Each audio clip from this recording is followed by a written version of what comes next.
They laughed when she asked for a wrench, then handed her a rag. They told her she was there to clean planes, not to touch engines. But on the day a propeller blade snapped, in the middle of a rainstorm pounding straight into their faces, she was the only one who dared climb the iron frame and kept the entire squadron from shattering in the sky. This isn't a story about glory. It's about a hand that dared to fix when everyone else was just watching. Welcome to our channel. Before we dive deeper into this powerful story, let me know in the comments which city in the world you're watching this video from today. And if you think stories like this deserve to be heard, hit that subscribe button to support the channel. They gave her a toolbox, then locked the engine compartment shut. In July 1943, the air at the American air base in Sicily was thick with the smell of engine oil and sea salt. P-47. Thunderbolts roared across the cracked runway, gearing up for Operation Husky, amid the noise of engines. Marianne Doyle's footsteps echoed softly, as if they didn't belong. She was 25, one of the first female soldiers to graduate top of her class in aviation mechanics from Ohio. But when she arrived in Italy to work, what awaited her wasn't propellers or R-2800 engines, it was a broom and a bucket of water for cleaning. They thought she was here to boost the mechanics' morale, not to turn bolts. That was the favorite line of the maintenance crew chief, a beer-bellied man whose eyes were always squinted from cigarette smoke. He didn't bother hiding his disdain when he glanced at her nameplate. Lt. M. Doyle, assistant tech. Her daily tasks were wiping down propellers, logging maintenance codes, and tidying the hangar. She knew every bolt, every oil stain on the floor, not because she was allowed to fix anything, but because she had to scrub them clean every evening. Whenever she approached the technical crew, reaching for a screwdriver or a pressure gauge, they handed her a rag. No one let her pop the hood. No one let her near an engine. Mascot Marianne, they called her, as if she were a cute mascot in the dusty battlefield. When she tried asking about hydraulic tests, they just smirked. "Don't worry, sweetheart. Just keep things shiny." She stayed quiet, didn't react, didn't get angry. But every time they walked away, she stayed behind, sitting with a stack of technical manuals, flipping page after page, jotting down every diagram. The laughter behind her was never subtle, but she never walked away. One time, during a lunch break, she slipped into the hangar, silently watching the lead mechanic check the pressure on an auxiliary wing. Her eyes followed every move. Each time the pressure gauge ticked, she memorized it. Each time the mechanic tightened a bolt, she noted the angle of his wrist, the force he used. But if she lingered too long, someone would bark. No standing around during inspections. Go grab a cloth. She didn't argue. She just walked slowly, rested her hand on the toolbox, then let it go. Once, while logging maintenance notes, she wrote a proposal to tweak the auxiliary cooling system on Thunderbolt number 3. The plane that always shook slightly when banking into the wind. 3 times she left that proposal on the chief technician's desk. 3 times it vanished without a trace. No response. Not even a glance her way. She realized they didn't want input from a grease girl. What they wanted was a pair of clean hands and a silent smile. It started with observation. Then came memorization. And after that, endurance. Marianne knew she couldn't afford to be wrong here. No one corrected her. No one guided her. Every mistake, no matter how small, would be twisted into proof that women didn't belong in the technical bay. So she learned like someone behind glass watch. Note: stay out of the way. During routine maintenance, she stood a few meters back. In her hand was a small, worn leather notebook, always tucked under her coveralls. She recorded every step when they lubricated the hydraulic cylinders, the sequence for checking wing joints, and the standard torque for each bolt per the technical manual. No one noticed, or rather, no one cared. To them, she was just a silent shadow drifting through the hangar, carrying the scent of soap and an unwelcome presence. Once, a young pilot stormed in one afternoon, his face twisted. "Number 7's shaking when it banks," he said. A simple comment. But Marianne froze. She flipped through her notebook, cross-referencing the last maintenance log. She spotted a detail: the left auxiliary wing joint had been retightened after a minor collision 2 weeks earlier. She stepped forward, suggesting they check that joint again. Her words barely landed before a sharp laugh cut her off. "This bird's fine. It's your imagination, sweetheart." She bit her lip, saying nothing more. She knew if that joint was even slightly loose, the consequences mid-air wouldn't be imaginary. But here, the instincts of a technician ticking the gender quota box weren't worth as much as a nod from someone who'd just learned to adjust a pressure valve. The disdain didn't come from words alone. It came from how they looked at her or didn't, nicknaming her Mascot Marianne. Barring her from night maintenance shifts, where serious issues were fixed and where real skills were honed, she was only allowed morning shifts, when the work was light and unimportant. When a plane had no major issues, they let her wipe it down. When there was a problem, they ordered her out of the technical area. She understood they didn't hate her. They just didn't trust her. And what hurt Marianne most wasn't being called Grease Girl. It was overhearing a soldier whisper behind her, "She looks like she's trying." Cute. From then on, she stopped smiling. Even politely, at night, she secretly borrowed manuals from the maintenance archive. She translated technical instructions from English into her own shorthand, crafting a personal code for recall. She sketched temporary maintenance diagrams, designing emergency fixes with tie wires and pressure bolts for mid-air failures. She didn't wait for anyone to teach her because no one would. She taught herself.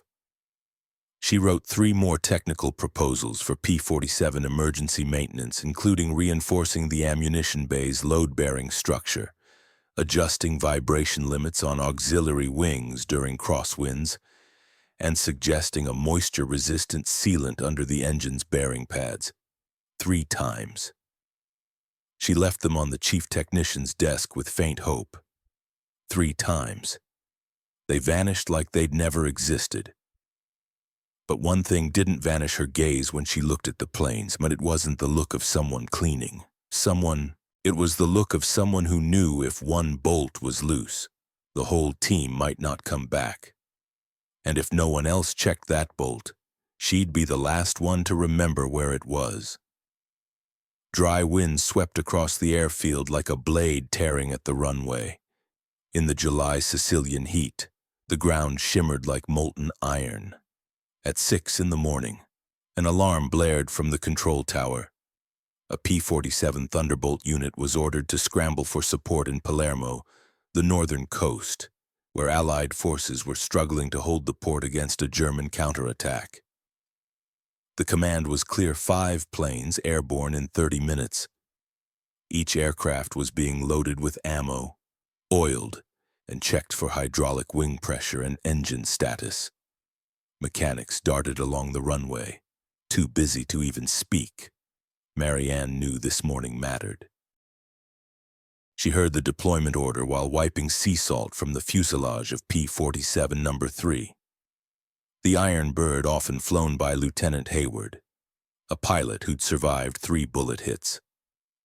She glanced at the maintenance log, mentally reviewing yesterday's data. One detail made her pause. Days earlier, she'd suggested rechecking the left auxiliary wing joint on this plane due to a faint, odd vibration during wind angle shifts. No one read her suggestion. She remembered it clearly, because she was the one wiping oil under that wing, hearing the strange hum like liquid metal dropping into hollow steel. As the technical crew split up to handle the other 4 planes, a faint sound came from the left clank. Marianne was less than 10 steps from number 3. She turned. The noise lasted only a second, but it was enough to throw her heart off rhythm. The plane began to tremble slightly, even with its engine off. The left auxiliary wing seemed to catch when the wind blew across it. At that moment, no one was nearby. The lead technician was tightening a hydraulic cylinder on number 4. Another was loading ammo into the wing cannon of number 5. Marianne was the only one close. She stepped forward. No need to ask permission, no one noticed to stop her. Once more, she pressed her ear to the wing joint. Another faint clank. Like a metal wire stretched too tight. She swallowed hard. Her eyes traced the plane's body, up to the painted emblem on its nose, a hawk's head diving, beak wide open.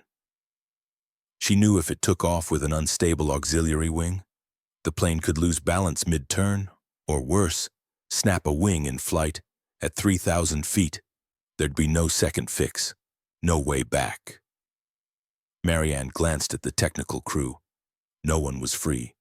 No one came. No one saw. She placed her hand on the toolbox, unlatched it, pulled out a wrench, a roll of emergency tie wire, and a steel reinforcement shim she'd learned about from Class A manuals. One thought burned in her mind: if this was her only chance, it couldn't pass in silence. Rain began to fall, heavy drops, pounding the ground like pistol shots. In the distance, anti-aircraft guns rumbled in bursts, like echoes from the battlefield. She took a deep breath and set her foot on the plane's frame, ready to climb the wind strut where the joint held the life of an entire squadron. Wet steel gleamed slick as glass under the rain. Oil pooled at her feet, its sharp scent rising from the hot metal floor, still cooling. Marianne clung to the wind strut, climbing along the frame of P-47 number 3. No one called her down. No one stopped her. But no one came to help either. In the empty airfield, amid heavy rain and howling wind, only one person scaled the plane, not to clean it, but to keep it from falling. Her left hand gripped the thin handrail by the wing's edge. Her right hand pulled out a wrench, a tie wire, and a makeshift steel shim. She pried open the protective cover with 2 gentle tugs on the latches, revealing the joint. And just as she'd feared, a jagged crack ran along the outer edge, thin but deep. The fracture stretched like a warning no one heeded. No one believed. If the engine roared at full pressure, the auxiliary wing would twist beyond its limit and snap at the first mid-air turn. Marianne squinted through the rain. Her hair was soaked, water was mixed with engine oil, and her collar was stained. Her hands trembled from the cold, but her eyes never left the crack.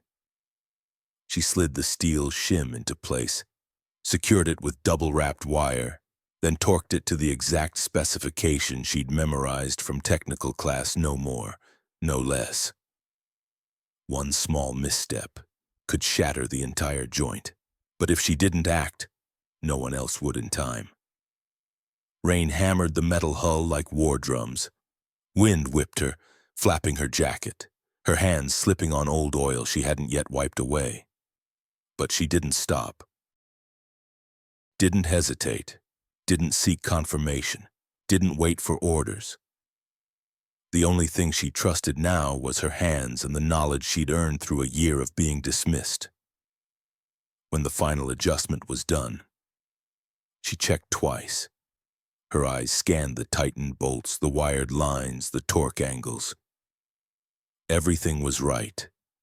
Everything was enough to hold not for a long mission, but enough to prevent a death. She closed the cover, locked the latches by hand, and said nothing. Then she slid down from the plane's frame, standing in the rain, before anyone could grasp that something had just changed. No applause came, no praise. But P-47 number 3 was no longer just a machine. It carried the mark of a hand, one that dared to fix in the rain, while everyone else was busy following protocol. Lieutenant Hayward strode back to the tarmac at Euro 624 flight jacket half draped over his shoulder, eyes still heavy from the previous night's patrol, as he moved to climb into the cockpit of P-47 number 3. A drenched figure by the engine spoke up. Her voice wasn't loud, but it hit like a rivet. "Check the left aileron now, and thank me later." Hayward froze. For a split second, he almost laughed until he saw her hands smeared with oil, clothes soaked through, hair a tangled mess, and a wrench, still dripping, peeked from her jacket pocket, not yet stowed. He looked up at the plane, then back at her. "What did you touch?" he asked, voice edged with a growl. Marianne didn't answer. She just stepped back, eyes fixed on the left auxiliary wing, a look without hesitation, without fear, but also without asking permission. And maybe that was what made Hayward stiffen. He gave a slight nod and signaled for the chief technician. Minutes later, the maintenance crew halted. The chief technician approached, spotting Marianne and letting out a long sigh. "What now?" Doyle, his voice a mix of irritation and exhaustion. But when he crouched, popped the cover on the auxiliary wing, his face changed. The crack was exactly where Marianne pointed, clear, deep, and already braced with the precise emergency reinforcement she'd outlined in a note 3 weeks earlier, a note he'd never read. The maintenance team went silent. No one spoke. But no one dared undo her work, either. No one asked why. No one ordered it removed. They just stood there, nodding slowly, and quietly marked the plane unfit for flight. Another P-47 was rolled out, taking number 3's place. The unit carried on as if nothing had happened. No medals, no announcements, no fanfare. But the next morning, in the command room, Lieutenant Hayward penned a letter himself. Stiff paper, bold handwriting, each word driven like a nail. "I'm alive because someone ignored the rules and trusted her hands more than her title." And from that moment, no one called her grease girl again. No one handed her a rag. No one asked what she was doing there. They just looked at her toolbox and quietly asked, "Got a 14mm wrench?" The morning after, the base was quiet as ever following the night's rain. Puddles lingered on the runway, the scent of damp earth mingling with engine oil in the still air. Marianne arrived early, as always, with a clipboard in hand and a toolbox slung over her shoulder. No one greeted her, no one called out, but their eyes had changed, no longer dodging, no longer mocking. They looked at her as if they were seeing someone real for the first time. She passed the row of planes, pausing by number 3, still untouched. On its wing, the temporary brace she'd rigged yesterday remained undisturbed. No one had dared remove it. No one spoke, but the silence wasn't heavy anymore. It felt like acknowledgement, a kind of respect that needed no proclamation. As she entered the main hangar, a technician quietly pointed to the tool bench in the corner. On the gray metal box once stamped Assistant Tech, Doyle. A new nameplate gleamed, hand-etched but sharp in every letter mechanic. M. Doyle, don't question her again. No one claimed responsibility, no one said a word. But it was there, like an apology without words, and a recognition without paperwork. She touched the nameplate lightly, didn't smile, didn't cry, just nodded faintly, as if she'd waited for this moment a long time, but when it came, she didn't need to make a fuss to hold on to it.